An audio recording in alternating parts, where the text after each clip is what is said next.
Dear students अस्सलाम वालेकुम। आज की इस लेक्चर वीडियो में हम STA 641 का असाइनमेंट जो है वो सॉल्व करने जा रहे हैं।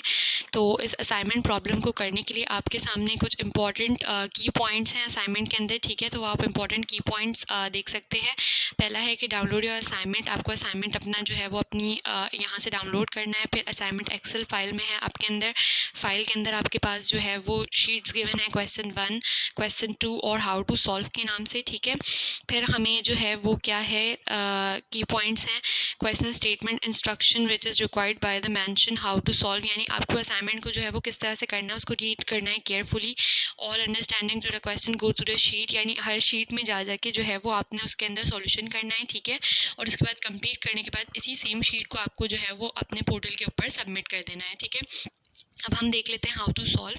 हाउ टू सॉल्व के अंदर हमें इंस्ट्रक्शंस गिवन है, you can add edit on your highlighted area, only in highlighted area, ठीक है। यानी सिर्फ हाईलाइटेड एरिया के अंदर ही आपने काम करना है। No manual calculation are allowed, use proper function, यानी आपको जो है वो सिर्फ और सिर्फ एक्सेल की ही कैलकुलेशन यूज़ करनी है, आपको कोई मैनुअल कैलकुलेशन खुद से नहीं करनी है, ठीक है। तो यहाँ पे हमारे पास दो क्वेश्चन गिवन है। क्वेश्चन 1 कह रहा है for the given data find calculation. हम शीट के ऊपर जाके क्वेश्चन देख लेते हैं, ठीक है। तो ये हमारा क्वेश्चन है, क्वेश्चन नंबर 1। इसको हम थोड़ा सा जूम कर लेते हैं, ठीक है। अब देखें ये मेरे पास क्वेश्चन है, ठीक है। ये इसमें कह रहा है कि मुझे क्या करना है, क्वेश्चन के अंदर मिड पॉइंट फाइंड आउट करना है, रिलेटिव फ्रिक्वेंसी फाइंड आउट करनी है, परसेंटेज रिलेटिव फ्रिक्वेंसी, हिस्टोग्राम बनाना है, और इसके अलावा मीन ऑफ द डेटा। और ये मेरे पास वो स्पेस है, ठीक है। मीन ऑफ द डेटा भी फाइंड आउट करना है, और ये मेरे पास क्लास बाउंड्री और फ्रिक्वेंसी गिवन है, ठीक है। तो अब यहाँ पे हम सबसे पहले क्या करेंगे, क्लास बाउंड्रीज को कॉपी करेंगे, और ये जो स्पेस जहाँ पे मुझे प्रॉपर काम करना है इसके अंदर मैं लाके इसको कंट्रोल V से पेस्ट कर दूँगी, ठीक है।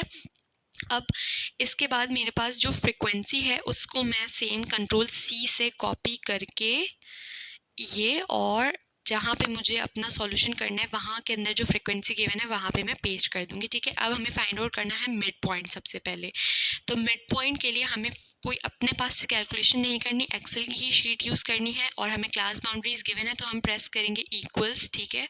अब हम लिखेंगे ME, तो ये ME, ठीक है। तो ये मीडियन आ गया मेरे पास, मीडियन को सेलेक्ट करेंगे। अब इसके अंदर देखिए आपके पास क्या है, क्लास बाउंड्री का फर्स्ट और सेकंड नंबर हम लेते हैं ना, ठीक है। तो यहाँ पे 5 to 10 है, तो हम नंबर 1 लिखेंगे 5, कॉमा नंबर 2 जो कि हमारे पास गिवन है 10 वो लिखा, ठीक है। बेसिकली ये क्या होता है, upper class boundary plus lower class boundary divided by 2, ठीक है। तो हमने अपर और लोअर क्लास बाउंड्री लिखी, और हमारे पास फॉर्मूला एक्सेल के अंदर फीड हुआ है, तो हमने सिर्फ और सिर्फ अपर और लोअर क्लास बाउंड्री लिखनी है, ब्रैकेट को क्लोज करना है, इक्वल्स टू प्रेस करेंगे। ये देखिए मेरे पास आ गया मिड पॉइंट, ठीक है। अब इसी तरह मैंने बाकी सबके भी मिड पॉइंट्स क्या कर लिए, फाइंड आउट कर लिए। अब अगला है मेरे पास रिलेटिव फ्रिक्वेंसी। रिलेटिव फ्रिक्वेंसी के लिए मुझे पहले फ्रिक्वेंसी का टोटल चाहिए होता है, ठीक है। तो मैं यहाँ पे लिख लेती हूँ टोटल, ठीक है। इसको हम थोड़ा सा प्रॉपर लिख लेते हैं, थोड़ा सा प्रॉपर इसका फॉर्मेट कर देते हैं, ठीक है। अब देखिए फ्रिक्वेंसी का टोटल हम किस तरह से कर सकते हैं, ऑटो सम से। तो हमने क्या करना है, ये सॉरी एक मिनट, ऑटो सम यहाँ पे मेरे पास था 4, ठीक है। तो हमने लिख लिया, हमें जहाँ पे सम करना है वहाँ पे कर्सर लेके गए, ऑटो सम प्रेस किया, ये देखेंगे ये इस तरह से आ गया है मेरे पास, खुद ब खुद सेलेक्ट होके पूरा का पूरा हमने इक्वल्स टू प्रेस किया, ये मेरे पास पूरा सम होके आ गया, ठीक है। इस पूरे को हम क्या कर लेते हैं, हम बॉर्डर के अंदर क्लोज कर लेते हैं। तो ये मैंने बॉर्डर बना लिया है, ठीक है। इसके अंदर हमने इसको क्लोज कर लिया है, ये मेरे पास बॉर्डर आ गया, ठीक है। अब रिलेटिव फ्रिक्वेंसी के लिए मैं फ्रिक्वेंसी डिवाइडेड बाय टोटल होता है, तो इक्वल्स टू पहले की फ्रिक्वेंसी ली डिवाइडेड बाय ये टोटल जो कि 146 है, इसको सेलेक्ट किया, इक्वल्स टू प्रेस किया, ये मेरे पास पहले की रिलेटिव फ्रिक्वेंसी आ गई। सेकंड के लिए भी मैं वही करूँगी, इक्वल्स टू सेकंड की फ्रिक्वेंसी जो 7 है डिवाइडेड बाय जो मेरे पास टोटल है, इस पे कर्सर लेके गई 146 पे, ठीक है। और ये कर दिया सेकंड की फ्रिक्वेंसी। थर्ड के लिए भी मैं ये करूँगी, इक्वल्स टू ये थर्ड की फ्रिक्वेंसी सेलेक्ट करी मैंने, डिवाइड बाय टोटल का कर्सर, ठीक है। तो इसी तरह से हमने सबकी फ्रिक्वेंसीज करके हम इसको ड्रैग करेंगे ना, तो एक सेकेंड, ये मेरे पास थोड़ा सा इसको डिलीट कर लें। हम क्या करते हैं कि यहाँ से फॉर्मूला बार जो आ रहा है ना, उसके अंदर हम अपना टोटल वाला जो है उसको फिक्स कर लेते हैं, ठीक है। क्योंकि हमें टोटल तो हर दफ़ा यही चाहिए, हमें सिर्फ फ्रिक्वेंसी चेंज चाहिए, तो हमने ये इसको फिक्स किया, ठीक है। फिक्स करने के बाद हम यहाँ पर क्या करेंगे, ये मेरे पास फिक्स हो गया। अब हम यहाँ पे फिक्स होने के बाद सिर्फ कर्सर को इस तरह से जब ड्रैग करेंगे ना इस प्लस की साइन पे, तो ये देखेंगे सबके सबकी रिलेटिव फ्रिक्वेंसी मेरे पास कैलकुलेट होके आ गई है, ठीक है। अब हम इस पूरे को राउंड ऑफ कर लेते हैं। तो राउंड ऑफ करने के लिए मैंने इस पूरे को सेलेक्ट किया। सेलेक्ट करने के बाद मैं ये जो बटन दिख रहा है यहाँ से जितने यानी डेसिमल प्लेसेस तक इसको राउंड ऑफ करना चाहूँ कर सकती हूँ। ये हमने राउंड ऑफ किया इसको, ठीक। इसके अलावा देखें, इसके अलावा भी मेरे पास एक तरीका होता है। हम यहाँ इसको करेंगे, राइट क्लिक करेंगे, ठीक है। राइट क्लिक करने के बाद हम फॉर्मेट सेल के अंदर जाएंगे। तो ये देखें यहाँ फॉर्मेट सेल में आपको डेसिमल प्लेसेस में 4 दिख रहा है, ठीक है। आप जितने डेसिमल प्लेसेस तक चाहें इसको सेलेक्ट कर सकते हैं। तो हमने यहाँ पे 4 ही रखा है, तो मैंने 4 तक उसको रहने दिया, ठीक। अब हमें percentage relative frequency find out करनी है, जो कि बहुत ही ईजी है। इक्वल्स टू प्रेस करेंगे रिलेटिव फ्रिक्वेंसी इंटू 100, जो कि परसेंटेज रिलेटिव फ्रिक्वेंसी का फॉर्मूला है। तो ये हमने किया, ये मेरे पास परसेंटेज रिलेटिव फ्रिक्वेंसी पहले की आ गई। और अब आप इस पूरे की निकालने के लिए सिंपली इसको ड्रैग कर लेंगे, तो ये मेरे पास सबकी परसेंटेज रिलेटिव फ्रिक्वेंसी आ गई है, ठीक है। अब इस पूरे को हम राउंड ऑफ कर लेते हैं। तो हमने इस पूरे को सेलेक्ट किया, यहाँ से हम इसको राउंड ऑफ करेंगे, जितने डेसिमल प्लेसेस तक चाहिए उतनी दफ़ा इसको क्लिक करेंगे। इसको मैं थोड़ा सा और राउंड ऑफ कर लेती हूँ, ठीक है, ताकि ये और प्रॉपर लगे। तो ये एक और दफ़ा हमने इसको राउंड ऑफ कर लिया। अब हमें fx निकालना है। हमें fx क्यों निकालना है? क्योंकि हमें मीन ऑफ द डेटा निकालना है। और ये मेरे पास एक ग्रुप डेटा गिवन है। ग्रुप डेटा के लिए अगर मुझे मीन ऑफ द डेटा निकालना है, उसका फॉर्मूला होता है sum of fx divided by sum of frequency. तो फ्रिक्वेंसी तो मुझे ये देखें, यहाँ पे मेरे पास इसका मैंने टोटल निकाला हुआ है, यानी सम निकाला हुआ है। मुझे पहले fx फाइंड आउट करना पड़ेगा, फिर उसका सम। तो fx के लिए हम क्या करेंगे, फ्रिक्वेंसी इंटू मिड पॉइंट के सेल्स को हमने सेलेक्ट किया, तो ये मेरे पास पहले का fx आ गया, ठीक है। फिर सेकंड के लिए हम इक्वल्स टू प्रेस करेंगे, और इसी तरह सेकंड की फ्रिक्वेंसी इंटू सेकंड वाले का मिड पॉइंट और इक्वल्स टू प्रेस करेंगे, ठीक है। तो ये सेकंड का fx आ गया। अब आप कर्सर ड्रैग करें तो ये आपके पास तमाम के तमाम का fx आ गया है, ठीक है। उसके बाद अब fx आने के बाद हम यहाँ पे इसका टोटल ले लेते हैं। तो उसके मैंने सेलेक्ट किया, यहाँ से ऑटो सम करूँगी, ठीक है। तो ये मेरे पास fx का टोटल आ गया, ठीक है। तो अब मुझे क्या करना है कि मैं mean of the data find out करना है। तो मैं इक्वल्स टू प्रेस करूँगी, fx का टोटल डिवाइडेड बाय फ्रिक्वेंसी का टोटल, क्योंकि ये मेरे पास मीन ऑफ द डेटा का फॉर्मूला है। तो ये देखिए मेरे पास आ गया। इसको अब हम थोड़ा सा क्या कर लेंगे, राउंड ऑफ। तो ये मैंने इसको प्रॉपर्ली राउंड ऑफ कर लिया, ठीक है। तो ये मेरे पास यहाँ तक का काम हो गया।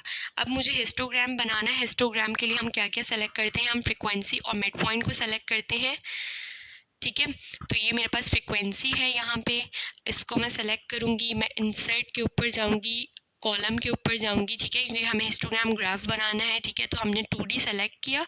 2D सेलेक्ट करने के बाद ये मेरे पास कुछ इस तरह से आया है, ठीक है। तो इसको हम पहले लेके चले जाते हैं अपने सॉल्यूशन वाले स्पेस में।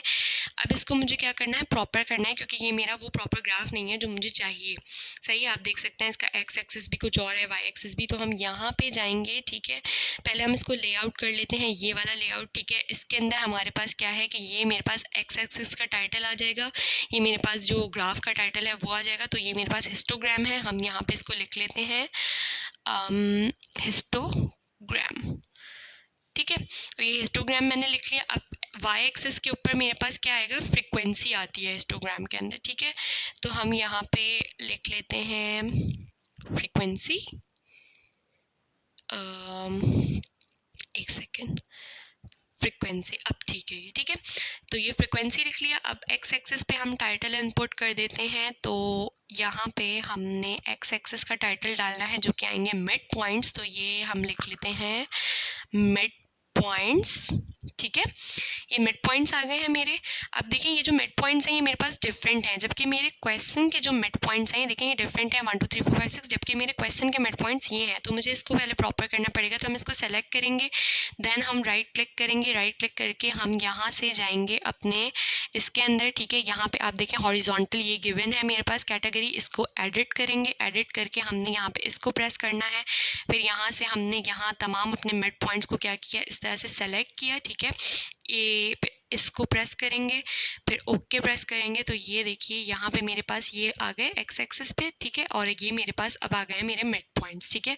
तो ये अब मेरा ग्राफ है। इसके अंदर अगर अब मैं चाह रही हूँ कि मेरे पास कलर्स भी मतलब कि पूरे प्रॉपर बार्स शो हों, तो उसके लिए मैं सेकंड क्लिक करूँगी। फॉर्मेट के अंदर इस वाली ऑप्शन में जाऊँगी, फिर फिल के अंदर हम बॉर्डर कलर करेंगे, ठीक है। इसको सॉलिड कलर हम सेलेक्ट कर लेंगे, यहाँ से ब्लैक सेलेक्ट कर लेती हूँ, ठीक है। और ये हमने इसको क्लोज़ किया। तो अब आप देखें ये यहाँ पे अब एक सेकंड, यहाँ पे अब मेरे पास देखें ये प्रॉपर शो हो रहे हैं, ठीक है। तो ये मेरे पास जो है वो क्वेश्चन 1 था जो कि हमने सॉल्व कर लिया। अब हम चलते हैं अपने क्वेश्चन नंबर 2 की तरफ। ये मेरा क्वेश्चन नंबर 2 है जिसके अंदर मुझे क्या फाइंड आउट करना है, सिंपल कोरिलेशन और लीनियर रिग्रेशन एनालिसिस। तो हम यहाँ पे लिखते हैं, 1 मिनट कलर चेंज कर लेती हूँ क्योंकि कुछ दिख नहीं रहा है। तो हम कलर पहले ले लेते हैं, हम कलर कर लेते हैं ब्लैक, ठीक है। यहाँ पे हम लिख लेंगे सिंपल कोरिलेशन क्योंकि हमें पहले वही फाइंड आउट करना है, ठीक है। तो हमने यहाँ पे सिंपल कोरिलेशन लिख लिया। अब हमें कोरिलेशन फाइंड आउट करना है तो उसके लिए हम क्या करेंगे, एक्सेल का फॉर्मूला लगाएंगे। उसके लिए हम जाएंगे डेटा के ऊपर, यहाँ से हम डेटा एनालिसिस के ऊपर जाएंगे।